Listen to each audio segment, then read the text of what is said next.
Assalamualaikum warahmatullahi wabarakatuh. Hari ini kita masuk ke bab 1 yaitu tentang konsep dasar pajak. Mengapa belajar pajak? Untuk apa belajar pajak? Karir di bidang pajak bisa menjadi seorang konsultan pajak, bisa bekerja sebagai staf dirjen pajak, bisa bekerja pada bagian pajak dalam perusahaan atau organisasi, bisa juga sebagai pengajar pajak seperti saya.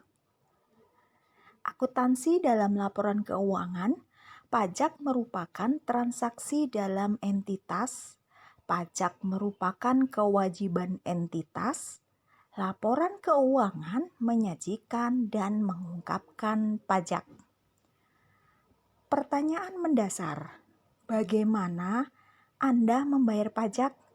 Tentunya kita membayar pajak pada loket tertentu atau lembaga keuangan yang sudah ditunjuk oleh negara. Misalnya kantor pos, BNI, dan lain-lain. Kedua, bagaimana mencatat pajak terkait transaksi penjualan, pembayaran gaji, pembayaran sewa, dan penerimaan pendapatan jasa?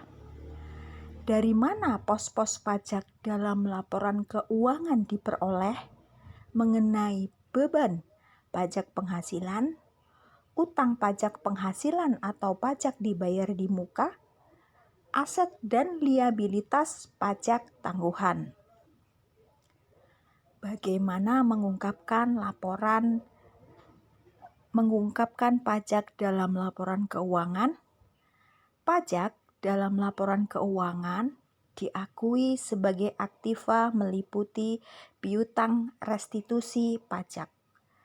Artinya ada pengembalian pajak yang lebih bayar. Pajak dibayar di muka. Pajak yang dibayar di muka diakui sebagai aktiva.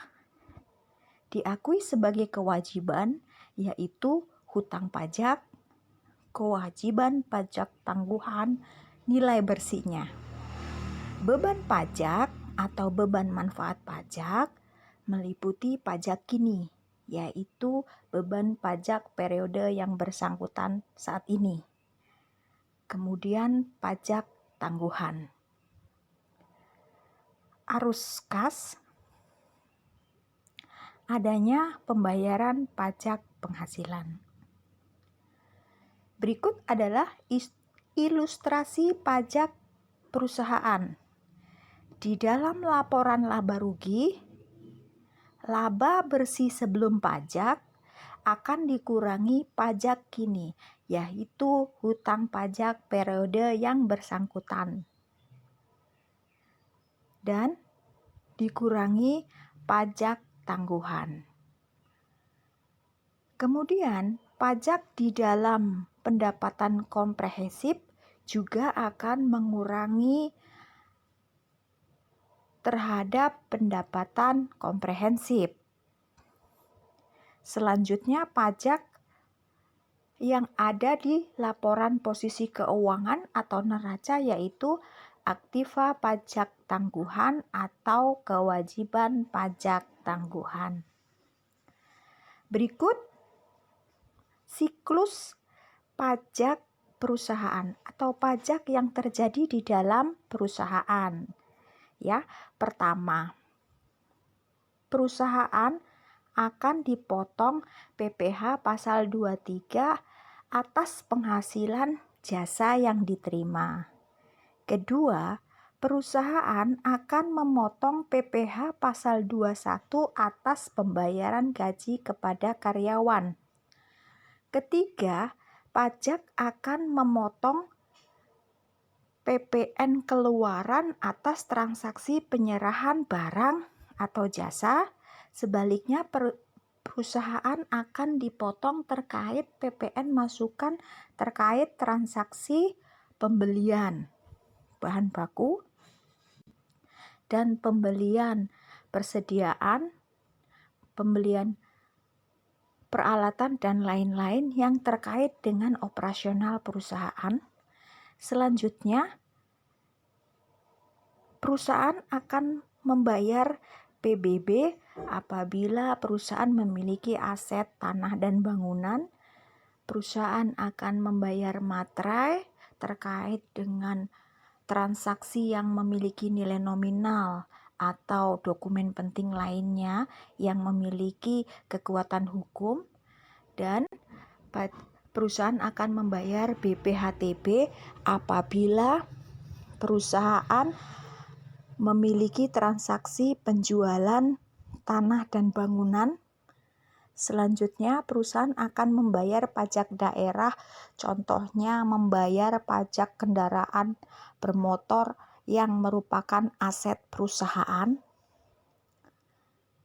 Dan yang terpenting, perusahaan akan membayar pajak penghasilan operasional perusahaan, yaitu PPh pasal 25, di mana perhitungannya yaitu penghasilan perusahaan selama 1 tahun dikurangi beban yang dapat dikurangkan sama dengan penghasilan kena pajak. Selanjutnya, PKP dikalikan tarif pajak PPh pasal 25, yaitu dengan tarif tunggal sebesar 25%. Nah, hasilnya merupakan pajak terutang 1 tahun fiskal. Kemudian, pajak terutang 1 tahun fiskal tersebut dikurangi dengan kredit pajak meliputi angsuran PPh pasal 25 yang sudah dibayarkan selama periode fiskal yang bersangkutan. Kedua, dikreditkan atas pembayaran PPh pasal 22 dan pasal 23 yang telah dipotong pihak lain, dan pembayaran pajak luar negeri pasal 24. Nah, selanjutnya selisih antara pajak terutang atau pajak terutang selama 1 tahun fiskal dikurangi dengan kredit pajak itu lebih bayar atau kurang bayar. Apabila pajak terutang fiskal lebih besar dari kredit pajak, otomatis perusahaan kurang bayar. Namun sebaliknya, apabila pajak terutang 1 tahun fiskal lebih kecil dari kredit pajak, maka perusahaan lebih bayar. Selanjutnya, disetor ke kas negara. Langkah terakhir, buktinya akan dilaporkan ke KPP. Berikut ini adalah pengertian pajak. Menurut Profesor Dr. Rohmat Sumitro, SH, iuran rakyat. Pajak adalah iuran rakyat kepada kas negara berdasarkan undang-undang yang dapat dipaksakan dengan tidak mendapat jasa timbal balik atau kontraprestasi yang langsung dapat ditunjuk dan yang digunakan dan untuk digunakan membayar pengeluaran umum. Artinya kalau kita membayar pajak, misalnya dipotong pajak penghasilan, uang kita yang membayar pajak itu tidak bisa ditunjuk langsung untuk apa uangnya, dan sebaliknya karena uang itu digunakan untuk pengeluaran umum, misalnya pembangunan jalan tol, pembangunan rel kereta, pembangunan sekolah, begitu. Nah, kemudian berikut ini pengertian pajak menurut Profesor Dr. PJA Adriani.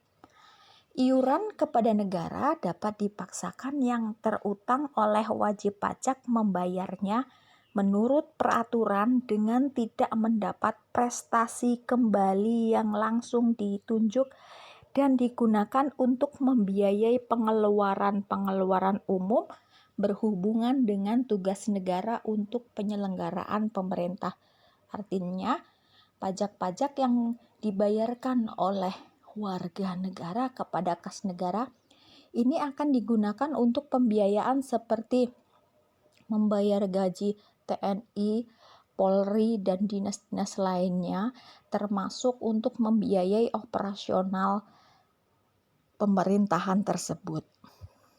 Definisi pajak dari pengertian pajak tersebut, definisi pajak bisa kita kriteriakan bahwa pajak itu dipungut berdasarkan undang-undang. Pajak tidak menunjukkan adanya kontraprestasi. Pajak dipungut negara baik pemerintah pusat dan daerah.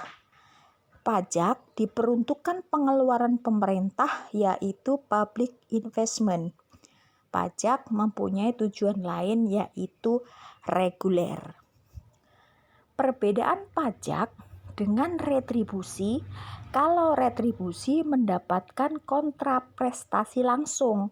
Artinya, pemungutan retribusi harus berdasarkan undang-undang, sifat pungutannya dapat dipaksakan, pungutannya dapat dilakukan oleh negara, digunakan untuk pengeluaran bagi umum, kontraprestasi langsung dapat dirasakan pembayar retribusi. Contohnya kita membayar parkir, retribusi parkir, maka kita bisa menikmati mendapatkan tempat parkir. Kita membayar retribusi puskesmas, kita mendapatkan kontraprestasi pelayanan kesehatan, gitu dan seterusnya. Di sini perbedaan pajak dengan sumbangan. Sumbangan yang mendapat manfaat penerima sumbangan. Sumbangan tidak diartikan dalam kepentingan pengeluaran yang dikelola oleh pemerintah, tetapi dilakukan oleh dan untuk kepentingan sekelompok masyarakat tertentu dan tidak memerlukan dasar pungutannya berdasarkan undang-undang serta pelaksanaannya tidak ada. Sumbangan pungutannya tidak berdasarkan undang-undang tetapi lebih bersifat gotong royong. Fungsi pajak. Fungsi pajak ada dua, budgeterin dan regulerin. Sebagai budget, itu fungsi pajak sebagai alat atau sumber untuk memasukkan uang dari masyarakat ke kas negara. Jadi fungsi budget ini bahwa pajak itu merupakan sumber penerimaan bagi negara. Sedangkan fungsi pajak sebagai reguleran itu adalah alat untuk mengatur atau untuk mencapai tujuan tertentu di bidang Polexosbud Hankam. Artinya ini reguleran adalah penggunaan pajak itu digunakan untuk pengeluaran negara di bidang Polexosbud Hankam. Berikut sumber pendapatan negara dari pajak. Dari seluruh pendapatan negara dari pajak itu sebesar 77,99%. Dari penerimaan negara bukan pajak 21,72%. Sedangkan penerimaan pajak dari hibah hanya sebesar 0,29%. Dari sumber pendapatan negara ini, berikut adalah dana yang digunakan untuk belanja negara. Dari pajak yang diterima 77,99% digunakan di dalam APBN sebesar 70,9%. Sebaliknya, untuk penerimaan atas pendapatan negara bukan pajak sebesar 21,72% digunakan di dalam APBN hanya sebesar 19,7%. Untuk hibah penerimaannya 0,29%, digunakan dalam APBN yang lebih besar 0,3%. Selisihnya itu digunakan untuk pembiayaan. Nah, pajak di dalam APBN perinciannya dapat dibaca dalam tabel ini ya. Dan ini perkembangan kenaikan pajak. Kenaikan pendapatan domestik bruto nominal dan kenaikan penerimaan perpajakan lebih tinggi mayoritas lebih tinggi kenaikan penerimaan perpajakan dibandingkan kenaikan PDB nominal, kecuali di tahun 2009. Penerimaan pajak mengalami minus 5,9%. Asas pajak. Asas pajak ada 4, yaitu yang pertama equality. Pajak bersifat adil dan merata. Adil baik secara vertikal maupun adil secara horizontal. Asas pajak yang kedua yaitu convenience, tidak menyulitkan. Contohnya withholding system. Ini contohnya pemotongan PPh pasal 21 itu dilakukan oleh perusahaan. Jadi karyawan tidak perlu menyetorkan pajak atas penghasilan mereka. Terus yang ketiga yaitu asas ekonomi. Ini bersifat efisien. Contohnya self-assessment, artinya wajib pajak menghitung sendiri atas pajak yang terutangnya, contohnya atas pajak penghasilan suatu usaha. Dan yang keempat adalah asas certainty.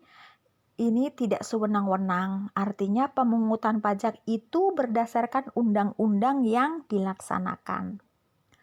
Asas pemungutan. Asas pemungutan ada 2, yaitu pertama asas menurut falsafah hukum, meliputi teori asuransi, di mana sifatnya melindungi, teori kepentingan, teori daya pikul, teori bakti. Kemudian, ini asas pemungutannya ada 4 ya. Yang kedua asas yuridis, di mana hukum pajak harus memberikan jaminan hukum, yaitu berdasarkan undang-undang. Yang ketiga asas ekonomi, bahwa perekonomian meningkat, itu pajak tidak menghambat ekonomi. Artinya pajak akan meningkat apabila ekonomi itu meningkat. Selanjutnya asas untuk memungut itu berdasarkan tempat tinggal, kebangsaan, dan asas sumbernya. Teori asuransi. Pembayaran pajak disamakan dengan pembayaran premi. Benarkah? Masyarakat seakan mempertanggungjawabkan keselamatan dan keamanan jiwa kepada negara. Seharusnya, namun balik lagi kepada kebijakan pimpinan negaranya. Teori kepentingan. Negara melindungi kepentingan harta dan jiwa warga negara dengan memperhatikan beban yang harus dipungut dari masyarakat. Untuk teori gaya pikul, tiap orang dikenakan pajak dengan bobot yang sama atau adil sesuai daya pikul, baik dari unsur objektif yaitu besarnya penghasilan maupun dari unsur subjektif. Artinya, apabila seseorang penghasilannya besar, otomatis pajak yang harus disetor lebih besar.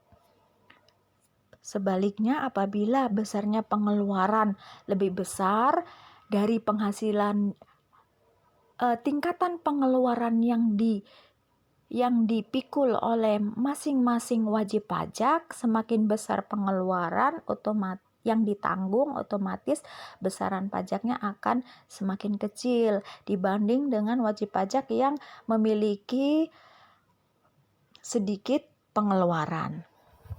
Untuk teori gaya beli, pajak untuk memelihara kepentingan masyarakat. Pajak ditekankan untuk fungsi mengatur. Jadi, siapa yang memiliki gaya belinya besar, tinggi, maka dia akan membayar pajak yang tinggi pula. Teori bakti. Pajak dianggap sebagai bentuk bakti rakyat kepada negara. Teori kewajiban pajak mutlak. Pada zaman kerajaan, pajak sama dengan ulu bekti sebagai bentuk kesetiaan rakyat pada raja, karena raja dianggap dewa.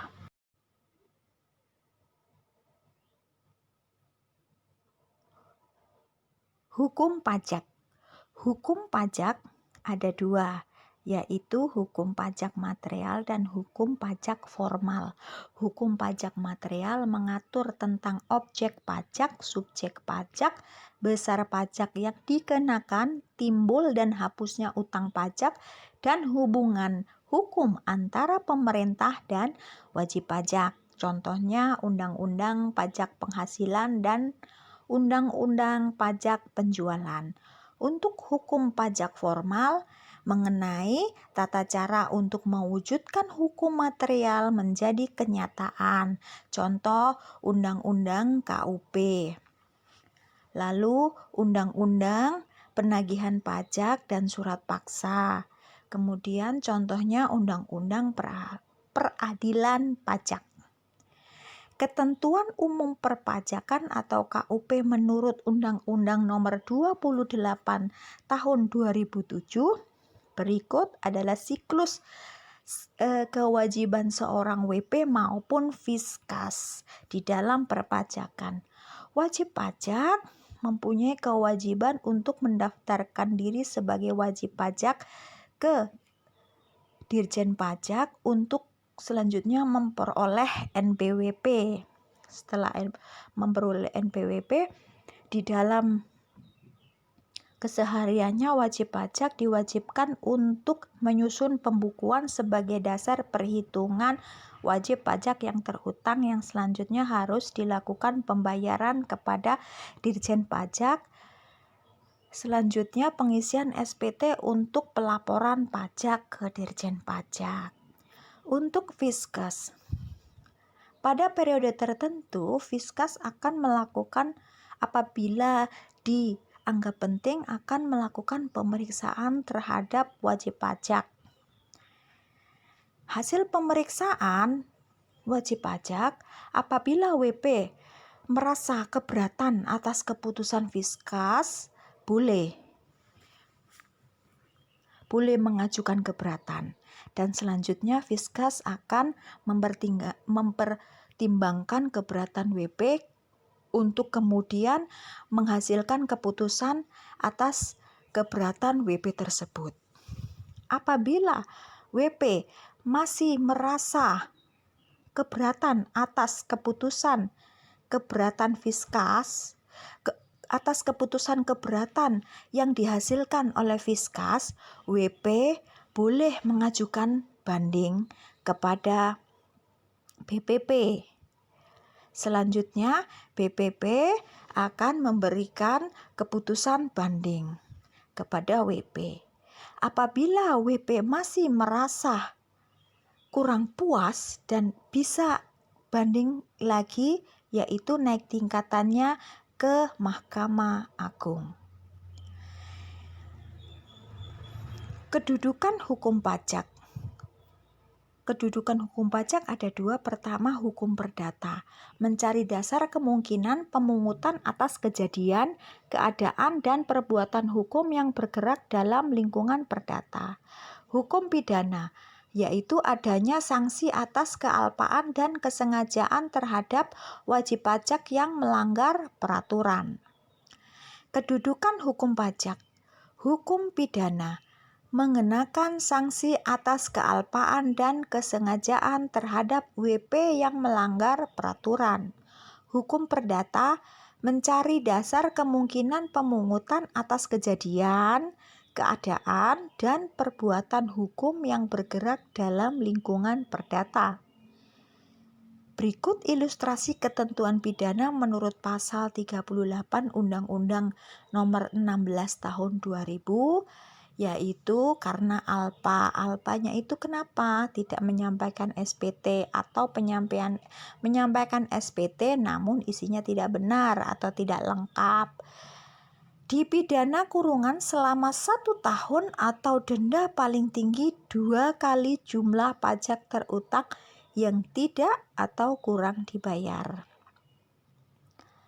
Selanjutnya, kesalahan disengaja, tidak mendaftarkan diri atau menyalahgunakan NPWP, tidak menyampaikan SPT, menyampaikan dan atau keterangan yang isinya tidak benar atau tidak lengkap, atau menolak untuk dilakukan pemeriksaan, menolak memperhatikan pembukuan dan lain-lain, tidak menyelenggarakan pembukuan dan lain-lain, tidak menyetorkan pajak yang telah dipotong atau dipungut. Itu dipidana paling lama 6 tahun atau denda paling tinggi 4 kali jumlah pajak yang terutang atau yang tidak atau kurang dibayar. Hutang pajak. Saat timbul hutang pajak secara material, yaitu saat diberlakukannya undang-undang. Saat timbulnya pajak secara formal, saat ditagih atau ditetapkan oleh Fiskus. Dan hutang pajak dianggap berakhir apabila sudah dilakukan pembayaran atau mungkin adanya kompensasi, sudah kadaluarsa, atau kemungkinan adanya pembebasan atau penghapusan hutang pajak. Berikut ini jenis pajak. Pajak berdasarkan sifatnya itu ada 2, yaitu pajak langsung dan pajak tidak langsung. Berdasarkan sasarannya atau objeknya yaitu pajak subjektif dan pajak objektif. Pajak berdasarkan lembaga pemungutnya yaitu pajak pusat dan pajak daerah. Berikut penjelasannya. Pajak menurut sasarannya yaitu pajak subjektif, dan pajak subjektif merupakan subjek baru dicari objeknya, contohnya pajak penghasilan. Sedangkan pajak objektif berdasarkan objek baru dicari subjeknya yaitu pajak penjualan dan pajak penjualan barang mewah. Berikut pajak menurut sifatnya. Pajak langsung yaitu pembebanannya tidak dapat dilimpahkan kepada pihak lain, yaitu pajak penghasilan.